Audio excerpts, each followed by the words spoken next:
కరూర్లో జరిగిన తొక్కిసలాట hero Vijay political సభలో జరిగిన తొక్కిసలాటకి కారకులు ఎవరు? హీరో విజయ్ పార్టీ ఏదైతే తమిళ వెట్రి కళగం పార్టీ ఉందో ఈ పార్టీ నిర్వాహకులే కారకులా, లేదంటే సభని సరిగ్గా నిర్వహించలేకపోయారా, లేదంటే పోలీసులు తొక్కిసలాటకు కారకులయ్యారా? ఇటువంటి ప్రశ్నలే ఇప్పుడు తెరపైకి వస్తున్నాయి. ఎందుకంటే హీరో విజయ్ తమిళ వెట్రి కళగం పార్టీ ఈ తొక్కిసలాట అంశం పైన తమిళనాడు హైకోర్టుకు వెళ్ళింది. హైకోర్టులో పిటిషన్ వేసింది. ఈ తొక్కిసలాట పైన ఖచ్చితంగా సిబిఐ విచారణ జరిపించాలంటున్నారు నటుడు విజయ్. ఎందుకు నటుడు విజయ్ ఈ తొక్కిసలాట పైన సిబిఐ విచారణకు డిమాండ్ చేస్తున్నారు? ఈ సభలో తొక్కిసలాటకి వెనుక ఏదైనా కుట్ర ఉందా? ఉద్దేశపూర్వకంగానే ఈ తొక్కిసలాటని సృష్టించారా? సభ ఈ కరూర్లో ఇంత జనంలో ఈ తొక్కిసలాట జరిగే విధంగా ఎవరైనా కుట్రకు పాల్పడ్డారా? ఎందుకు సిబిఐ విచారణ కావాలి నటుడు విజయ్కి? ఇప్పుడు అతిపెద్ద ప్రశ్నగా మారుతుంది ఇదే. ఆల్రెడీ అధికారంలో ఉన్న డిఎంకే పార్టీ సీఎం స్టాలిన్ ఈ అంశాన్ని భుజానికి ఎత్తుకున్నాడు. ఈ తొక్కిసలాట అంశం పైన, ఈ తొక్కిసలాట ఇన్సిడెంట్లో స్టాలిన్ నేరుగా ఆ బాధితుల కుటుంబాలను పరామర్శిస్తున్నారు. ఇవాళ స్టాలిన్ కుమారుడు కూడా ఎవరైతే మినిస్టర్గా ఉన్నారో ఆయన కూడా, ఉప ముఖ్యమంత్రిగా ఉన్న ఆ వ్యక్తి కూడా, ఆ స్టాలిన్ కుమారుడు కూడా ఆసుపత్రికి వెళ్ళాడు. అక్కడే ఉన్నారు. వీళ్ళంతా కరూర్లోనే ఉన్నారు ప్రస్తుతం. డిఎంకే జరిగింది తమిళ వెట్రి కజగం పార్టీలో ఇన్సిడెంట్ అయితే, జరిగింది తమిళ వెట్రి కజగం పార్టీ సభలో తొక్కిసలాట జరిగితే ఆ అంశాన్ని డిఎంకే తన భుజాన వేసుకొని బాధితులకు సహాయం చేయడం, ఆసుపత్రికి వెళ్ళి పరామర్శించడం, బాధితుల కుటుంబాలను పరామర్శించడం, ఈ పరిణామాలన్నీ చూస్తుంటే రాబోయే ఎన్నికలకు కావాల్సిన డ్రామా అప్పుడే మొదలైందని చాలా స్పష్టంగా అర్థమవుతుంది. ఒక రకంగా చెప్పాలి అంటే విజయ్ సభలకు తండోపతండాలుగా వేలు కాదు లక్షల్లో వస్తున్న జనాన్ని చూసి అధికార పార్టీ భయపడుతోందా?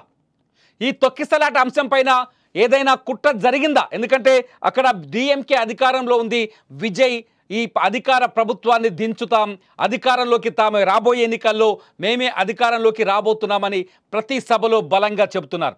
ఈ నేపథ్యంలో ఈ కరూర్లో జరిగిన ఈ సభకి ఏదైనా కుట్ర ఉందా ఈ సభ వెనుక అనే చర్చకి ఇప్పుడు ఆస్కారం ఏర్పడింది. ఈ చర్చ రావడానికి మొదటి కారణం ఏంటంటే, ఈ పాయింట్ తెరపైకి రావడానికి మొదటి కారణం ఇవాళ కొద్దిసేపటి క్రితమే ఈ టీవీకే పార్టీ హైకోర్టుకి వెళ్ళడం, హైకోర్టులో పిటిషన్ వేయడం, సిబిఐ విచారణ జరిపించాలని పట్టుబట్టడం. ఇవన్నీ చూస్తుంటే కరూర్ తొక్కిసలాట అంశం కొత్త రాజకీయ మలుపు తీసుకునే అవకాశం కనిపిస్తోంది. వీటన్నింటి నేపథ్యంలో కొద్దిసేపటి క్రితమే తమిళనాడు డీజీపీ ఒక ప్రెస్ మీట్ పెట్టారు. ప్రెస్ మీట్లో కొన్ని కీలకమైన అంశాలను ప్రస్తావించారు. ముఖ్యంగా డీజీపీ చెప్పిన అంశాల్లో చాలా ముఖ్యమైన పాయింట్స్ కొన్ని నేను చెప్తాను. కేవలం టీవీకే పార్టీ 10,000 మందితో మాత్రమే సభ నిర్వహించడానికి పర్మిషన్ తీసుకుంది. కానీ జనం చూస్తే లక్షల్లో వచ్చారు అక్కడికని డీజీపీ చెప్తున్నారు. నిజానికి మేము కూడా, అంటే పోలీసులు కూడా వీళ్ళు అడిగిన దానికంటే ఎక్కువ మంది జనం వస్తారని ముందుగానే ఊహించాం, కావాల్సినంత భద్రతను ఏర్పాటు చేశామని డీజీపీ చాలా ఈజీగా చేతులెత్తేస్తున్నారు. ఇకపోతే మధ్యాహ్నం 3 గంటలకు రావాల్సిన నటుడు విజయ్, కరూర్లో ఈ సభకు మధ్యాహ్నం 3 గంటలకు రావాల్సిన నటుడు విజయ్ రాత్రి 7:30 వచ్చారు. సభలో ఈ ప్రజలు కావచ్చు, అభిమానులు కావచ్చు, వాళ్ళ నిరీక్షణ సమయం అధికంగా ఉండటం, ఎక్కువసేపు రెస్ట్ లేకుండా ఉండటం, సభ నుంచి తిరిగి వెళ్ళలేని పరిస్థితి కాబట్టి ఎక్కువసేపు నిలబడి ఉండటం, అక్కడే హడావిడిగా ఉండడం, భారీగా పొద్దంతా ఎండగా ఉండడం, ఈ పరిణామాలు కూడా తొక్కిసలాటకి కారణం కావచ్చని చెప్తున్నారు తమిళనాడు డీజీపీ. ఇకపోతే దీనిపైన సిబిఐ విచారణ, అంటే మొత్తానికి అంటే పోలీసులు కంట్రోల్ చేయలేకపోయారు. పార్టీ కార్యకర్తలు కూడా, టీవీకే వాలంటీర్లు కూడా జనాన్ని కంట్రోల్ చేయలేకపోయారు. అలా కంట్రోల్ చేయలేకపోవటం వల్లే తొక్కిసలాట జరిగిందంటూ పోలీసులు చాలా తెలివిగా, అంటే సాఫ్ట్గా, క్లియర్గా, స్పష్టంగా ఇది టీవీకే పార్టీ కార్యకర్తలు కానీ నిర్వాహకుల లోపం అనే విధంగా ఇక్కడ పోలీసులు చెప్తున్నారు. ఇటు డిఎంకే చెప్తోంది కేవలం పార్టీ నిర్వహణ లోపం, పార్టీ కార్యకర్తల నిర్వహణ లోపం, మేనేజ్ చేయలేకపోవడం, క్రౌడ్ మేనేజ్మెంట్లో లోపం, అడ్డగోలుగా జనాన్ని తరలించడం, ఇటువంటి కారణాలని డిఎంకే చెప్తోంది. నిర్లక్ష్యం అంటే కేవలం ఒక సభని నిర్వహించలేని వ్యక్తి రేపు రాష్ట్రాన్ని ఎలా ముందుకు నడిపిస్తారంటూ డిఎంకే విమర్శలు చేస్తోంది. వాస్తవానికి ఏం జరిగింది అక్కడ అనే కోణంలో కొంత రీసెర్చ్ చేసిన తర్వాత అక్కడ నిజానికి తొక్కిసలాటలో గాయపడ్డ జనాల్ని చాలా స్టేట్మెంట్స్ ఇస్తున్నారు. సోషల్ మీడియాలో వాళ్ళ అభిప్రాయాలు చెప్తున్నారు. జరిగిన సంఘటనకు సంబంధించిన వివరాలు అందిస్తున్నారు. ఇవన్నీ ఒకసారి క్రోడీకరించి చూసిన తర్వాత మొత్తం ఒక 5 కారణాలు బలంగా కనిపిస్తున్నాయి. కరూరులో తొక్కిసలాట జరగడానికి 5 కారణాలు బలంగా కనిపిస్తున్నాయి. అందులో మొట్టమొదటి కారణం విజయ్ ఆలస్యం. కరూరులో మీరు ఒకసారి ఫుల్గా జనాన్ని చూడొచ్చు. ఒక డ్రోన్ షాట్ మేము విజయ్ సభకు సంబంధించిన డ్రోన్ షాట్ మీకు చూపిస్తున్నాం. ఆ డ్రోన్ షాట్లో లైటింగ్లో జనం కనిపిస్తున్న చూడు, కేవలం 10,000 మంది కాదు ఇది. ఇక్కడ 10,000 మంది కంటే ఎక్కువ మంది చాలా స్పష్టంగా కనిపిస్తున్నారు. దాదాపు 1,00,000కు పైనే జనం ఈ కరూరు రోడ్ షోకి వచ్చినట్టుగా మనకు అర్థమవుతుంది. విజయ్కి క్రేజ్ ఉంది. వచ్చే ఎన్నికల్లో విజయ్ సీఎం అవుతాడనే ప్రచారం ఉంది. వచ్చే ఎన్నికల్లో విజయ్కి అధికారం దక్కుతుందనే చర్చ కూడా తమిళనాడులో జరుగుతున్న తరుణంలో విజయ్ని చూసేందుకు చిన్న పెద్ద అన్న తేడా లేదు. దాదాపు 3 ఏళ్ళు అంటే టీవీలో హీరో విజయ్ను గుర్తుపట్టే వయసు వచ్చిన కుర్రాడు మొదలు వృద్ధుల వరకు విజయ్ని చూసేందుకు కుటుంబాలుగా తరలి వచ్చారు. చనిపోయిన వాళ్ళని ఒకసారి ప్రశ్నిస్తే వాళ్ళ వివరాలు సేకరిస్తే ఒక్కొక్క కుటుంబంలో 2-3 చనిపోయిన పరిస్థితులు కనిపిస్తున్నాయి. అంటే విజయ్ కోసం ఉదయం నుంచి మధ్యాహ్నం 3 గంటలకు అక్కడ హీరో విజయ్ రావాల్సి ఉంది. కానీ ఆయన రాత్రి 7:30 వచ్చాడు. 7:30 వచ్చే లోపే అక్కడ జనం అలసిపోయి ఉన్నారు, అరుస్తున్నారు. పొద్దునుంచి వాటర్ లేదు. అంతమంది జనానికి నీటిని సరఫరా చేయడం కూడా చాలా కష్టమైన పరిస్థితి. వాటర్ లేదు, ఎండ దారుణంగా ఉంది, అలసిపోయారు. దీనికి తోడు ఆటోమేటిక్గా ఇంజన్ రైజ్ అవ్వడానికి మందు బాటిళ్ళు, క్వార్టర్ బాటిల్ అన్నీ జరిగాయి. ఈ పరిణామాల నేపథ్యంలో విజయ్ ఆలస్యంగా రావడంతో ఒక్కసారిగా విజయ్ని చూసేందుకు ఒకరిపైన ఒకరు ఎగబడిన జనం ముందుకు తోసుకురావడంతో తోపులాట్లో ఒకసారి మనం చూడొచ్చు. ఒక చోట ఈ సీన్లో మీకు చూసి అర్థమవుద్ది. కనీసం ఇసుక పోస్తే రాలనంత జనం ఒక దేహానికి ఇంకొక దేహం ఎలా అతుక్కుపోయిందో చూడండి. ఒక మనిషికి ఇంకొక మనిషి అతుక్కుపోయిన సిచ్యువేషన్ కనిపిస్తుంది చాలా స్పష్టంగా. చూడండి ఇటువంటి సిచ్యువేషన్లో ఒక్కరు వెనక్కి ముందుకి మధ్య తోపులాట జరిగిన తొక్కిసలాటకు ఆస్కారం ఉంటుంది. విజయ్ జనమంతా టైట్గా భయంకరంగా ఎదురు చూస్తున్న సమయంలో రావడం కూడా ఈ తొక్కిసలాటకి ఒక కారణంగా కనిపిస్తుంది. ఇకపోతే రెండోది వచ్చేసి టీవీకే వాలంటీర్లు జనాన్ని మేనేజ్ చేయలేకపోవడం. సాధారణంగా ఇటువంటి సభ జరుగుతున్నప్పుడు ఖచ్చితంగా హెల్త్ పట్ల కానీ వాటర్ పట్ల కానీ లేకపోతే ప్రజల్ని తొక్కిసలాటలు జరగకుండా ఒక గ్యాప్ మెయింటైన్ చేయడం కానీ లేకపోతే టీములుగా విడదీయడం కానీ ఒక ప్రణాళిక ఉంటుంది. కానీ ఇక్కడ అటువంటి ప్రణాళికలేవి కనిపించలేదని అర్థమవుతుంది చాలా స్పష్టంగా. టీవీకే వాలంటీర్లు కావచ్చు, టీవీకే కార్యకర్తలు కావచ్చు, కనీసం జనాన్ని పట్టించుకోలేదు. ఇంత జనం వస్తారని వాళ్ళు ఎక్స్పెక్ట్ చేయలేదా, లేకపోతే వచ్చిన జనాన్ని మేనేజ్ చేయలేకపోయారా అనేది విచారణ తేలాల్సి ఉంది. మొత్తానికైతే ఇక్కడ టీవీకే వాలంటీర్లు జనాన్ని మేనేజ్ చేయలేకపోవడం కూడా ఒక కారణంగా చూడొచ్చు. ఇది రెండో కారణంగా చూడొచ్చు. ఇకపోతే మూడో కారణం విజయ్ ర్యాలీ చేసిన రోడ్డు చాలా ఇరుక్కుగా ఉండటం. మీరు ఒకసారి లాంగ్ షాట్ చూడండి. మా ఆన్లైన్ వీడియో ఎడిటర్ మీకు చూపిస్తాడు. లాంగ్ షాట్ చూడండి. కరూరులో ఒక రోడ్డులో ఇటు 6x6 రోడ్లా చాలా స్పష్టంగా కనిపిస్తుంది.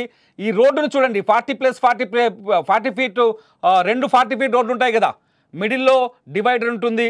సో 6x6 రోడ్లాగా చాలా స్పష్టంగా కనిపిస్తుంది. టౌన్లో రెండు వైపులా చూస్తే అసలు జనం ఎక్కడి నుంచి వచ్చారు, ఇంత ఇరుకులో ఎలా నిలబడగలిగారు? సాధారణంగా రాజకీయ నాయకులందరూ ఒక ఆలోచన చేస్తారు. ఈ పొలిటికల్ క్యాంపెయిన్స్ నిర్వహించే ఈవెంట్ మేనేజ్మెంట్లు ఇది కూడా ఒక ఈవెంట్ మేనేజ్మెంట్ ఏదో తీసుకొని చేసినట్టుగానే కనపడుతుంది. లేకపోతే పార్టీలో ఉన్న ఆ ఈవెంట్ టీం కూడా ఇటువంటి ఆలోచన చేస్తుందో ఏమో కనిపిస్తుంది. ఎందుకంటే ఇరుకు రోడ్లో సభను నిర్వహించడం వల్ల ఎక్కువ జనం కనిపిస్తారు కెమెరాలకి.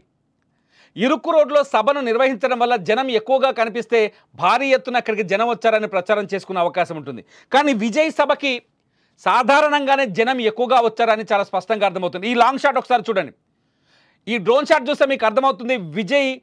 విజయ్ సభకి దాదాపు 1 నుంచి 2 కిలోమీటర్ల దూరం వరకు జనం పుచ్చిపోయారంటే ఏ స్థాయిలో అంటే భయంకర లెక్కలేనంత జనం వచ్చేశారు. నిజానికి వాళ్ళు ఎక్స్పెక్ట్ చేసింది 10,000 మంది అని తెలుస్తుంది. తమిళనాడు డీజీపీ చెప్పిన దాని ప్రకారం చూస్తే 10,000 మంది మాత్రమే సభకు వస్తారని వాళ్ళు అంచనా వేశారు. కానీ 1,00,000 దాటిపోయినట్టుగా అర్థమవుతోంది. కరూరు కూడా ఒక మున్సిపాలిటీ, కరూరు చిన్న పట్టణమే అది కూడా. కానీ కరూరుకి చుట్టుపక్కల రూరల్ ఏరియా ఉంటుంది. రూరల్ ఏరియాలో విజయ్కి మంచి క్రేజ్ ఉంది. హీరో కావడం, సూపర్ స్టార్ కావడం, సో విజయ్ని చూడ్డానికి పసిపిల్లల నుంచి వృద్ధుల వరకు రావడం, ఈ పరిణామాలన్నింటి నేపథ్యంలో తక్కువ వైశాల్యం ఉన్న ప్రాంతంలో, అంటే ఒక లెక్క ప్రకారం 1.3 చదరపు కిలోమీటర్ల వైశాల్యమే ఉందంట ఈ విజయ్ సభ నిర్వహించిన ఈ ప్రాంతం. తక్కువ వైశాల్యం ఉన్న ఈ ప్రాంతంలో ఎక్కువ జనాభా రావడం కూడా తొక్కిసలాటకి మూడో కారణంగా తెలుస్తుంది. ఇకపోతే నాలుగో కారణం పోలీసు లాఠీ చార్జ్ అని కూడా అర్థమవుతోంది. పోలీసు లాఠీ చార్జ్ కూడా నాలుగో కారణంగా ఇక్కడ మనం ఒక అంచనా వేయొచ్చు, అక్కడున్న జనం చెప్పిందని బట్టి చూస్తే. ఎందుకంటే ఎక్కడైతే జనం కాస్త తోపులాటకు గురయ్యారో, ఎక్కడైతే జనం కొంత ఇబ్బందికరంగా ఉన్నారో అక్కడున్న పోలీసులు వాళ్ళని ఒక సహృద్భావ ధోరణిలోనో లేకపోతే మాటలతోనో క్రౌడ్ కంట్రోల్ చేయాల్సి ఉంటుంది. కానీ ఒక చోట లాఠీ చార్జ్ జరిగినట్టుగా కూడా అక్కడున్న ప్రత్యక్ష సాక్షులు చెబుతున్నారు. పోలీసులు లాఠీ చార్జ్ చేసిన తర్వాతే ఈ తొక్కిసలాట జరిగిందని కూడా అక్కడున్న ప్రత్యక్ష సాక్షులు సోషల్ మీడియాలో పోస్టులు పెడుతున్నారు. కొన్ని మీడియా ఛానల్స్కి ఇస్తున్న ఇంటర్వ్యూలో చాలా స్పష్టంగా చెప్తున్నారు. అంటే పోలీసులు లాఠీ చార్జ్ చేయకుండా ఉండునుంటే ఈ తొక్కిసలాట జరిగి ఉండేది కాదని కూడా ఒక మాట చెప్తున్నారు. ఎట్ ది సేమ్ టైం పోలీసులు లాఠీ చార్జ్ చేసే ముందు, అంటే విజయ్ రాకకు ముందు, ఈ తొక్కిసలాటకు ముందు ఇంకొక ఇన్సిడెంట్ కూడా జరిగింది. విజయ్ సభకు రాకముందు, అంటే సుమారు సాయంత్రం 7 నుంచి 7:30 మధ్యలో అక్కడ విద్యుత్తుని తొలగించారు. విద్యుత్తుని తొలగించడం కూడా ఈ తొక్కిసలాటకి ఒక రీజన్గా చెప్పొచ్చనే ఒక చర్చ జరుగుతుంది. ఎందుకు విద్యుత్తుని తొలగించారనేది కూడా అతిపెద్ద ప్రశ్నగా మారుతుంది. మొత్తంగా పోలీస్ లాఠీ చార్జ్ కూడా ఒక కారణంగా మనం చూడొచ్చు. ఫైనల్గా వచ్చేసి ఐదవ కారణం, మొబైల్ ఫోన్లో విజయ్ స్పీచ్ని రికార్డ్ చేసుకోవాలనే అతని అభిమానులు కావచ్చు, పార్టీ కార్యకర్తల ఆతృత.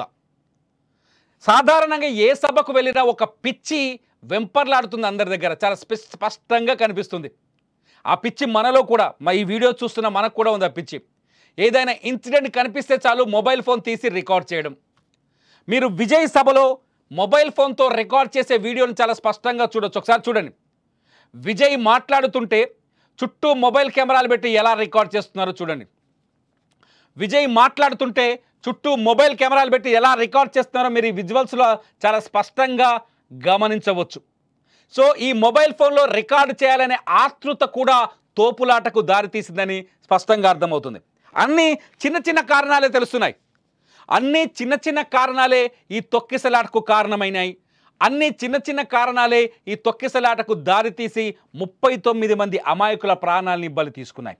అన్నీ చిన్న కారణాలే ఈ తొక్కిసలాటకు దారితీసి 80 నుంచి 100 మంది వరకు తీవ్రమైన గాయాలతో ఆసుపత్రి పాలు చేశాయి. అన్నీ చిన్న కారణాలే ఇంకొక 15 మంది ప్రాణాలని గాల్లో పెట్టి, నిజంగా వాళ్ళంతా ఇప్పుడు ఐసీయూలో ఉన్నారట, వాళ్ళ ప్రాణాలకి ప్రమాదంగా మారాయి. ఇటువంటి పబ్లిక్ మీటింగ్స్లో ఎవ్వరు ఏ చిన్న తప్పు చేసినా ఆ నష్టం భరించాల్సింది అమాయకులైన ప్రజలే. రాజకీయ నాయకులు కూడా ఈ అంశాలని ఆలోచించాల్సిన అవసరం ఉంది. ఇవాళ నటుడు విజయ్ ముఖ్యమంత్రి కావచ్చు, రేపు పొద్దున తమిళనాడుకి లేకపోతే ఇంకేదైనా కావచ్చు. కానీ ఇటువంటి ఇరుకు స్థలంలో సభ పెట్టకుండా ఉండుంటే ఇవాళ ఈ విషాదం జరిగి ఉండేది కాదు, ఇంతమంది అమాయకులు చనిపోయేవాళ్ళు కాదు. ఒకవేళ ఈ ఇరుకు స్థలంలో సభ పెట్టినా, ఇంకెవరైనా కుట్ర చేసినా, ఇప్పుడు విజయ్ కోర్టుకు వెళ్ళాడు కాబట్టి దీని వెనకాల కుట్ర ఉందనే భావన కూడా వ్యక్తమైనట్టే. కాబట్టి ఎవరైనా కుట్ర చేసినా కూడా నష్టపోయేది సామాన్య ప్రజలే. ఒక్కసారి ఆలోచించండి. ఇటువంటి సభలకి వెళ్ళేటప్పుడు ప్రజలు కూడా తమను తాము ఆలోచించుకోవాలి. ఎక్కడైతే తొక్కిసలాట కానీ కిక్కిరిసిన జనం ఉంటే అటువంటి సభలకు దూరంగా ఉండటం బెటర్. ఒక లాజిక్ చెప్పాలనుకుంటున్నాను లాస్ట్లో మీ అందరికీ.